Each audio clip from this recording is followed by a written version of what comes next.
ডিম কষা বানাবো, তার জন্য ডিমগুলো সিদ্ধ করে ছুলে নুন হলুদ দিয়ে হালকা করে ভেজে নিচ্ছি।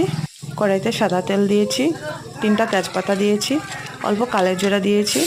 তেলটা গরম হওয়ার পর পেঁয়াজ কুচি দিলাম, 2 মিনিট নাড়াচাড়া করে দিলাম। রসুন আদা কাঁচা লঙ্কা পেস্ট করে রেখেছিলাম সেটা দিলাম 2 চামচ। আবারও ভালো করে নাড়াচাড়া করে নিলাম।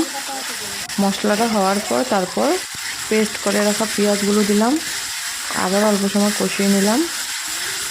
এটা সাতলানো হওয়ার পর তারপর মশলা দেবো, গুঁড়ো মশলা সাতলানো হয়ে গেছে। দেখো এখন পেস্ট করে রেখেছিলাম টমেটো পেস্ট দিয়ে দিলাম, আবারও সাতলিয়ে নিলাম। এখন দেখো হয়ে গেছে সাতলানো। 1 চামচ ধনিয়ার গুঁড়ো, 1 চামচ জিরের গুঁড়ো, কাশ্মীরি লঙ্কার গুঁড়ো 1 চামচ, হলুদ গুঁড়ো পরিমাণ মতো দিয়ে আবারও নাড়াচাড়া করে অল্প সময় সাতলিয়ে নিলাম।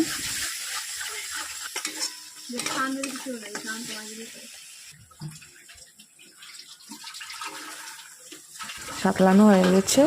দেখো মশলার কালারটা কিন্তু চেঞ্জ হয়ে গেছে। এখন অল্প পরিমাণ মতো নুন দিয়ে দিলাম, আমুল ক্রিম 2 চামচের মতন দিলাম, আরও ভালো করে নাড়াচাড়া করে দিলাম। ভেজে রাখা ডিমগুলো একসাথে দিয়ে দিলাম, হালকা করে অল্প নাড়াচাড়া করে দিলাম। পরিমাণ মতন জল দিলাম। 5-6 মিনিট ফুটিয়ে নামানোর আগে ঘি দিয়ে নামিয়ে নেবে। ডিম কষা রেডি আমার।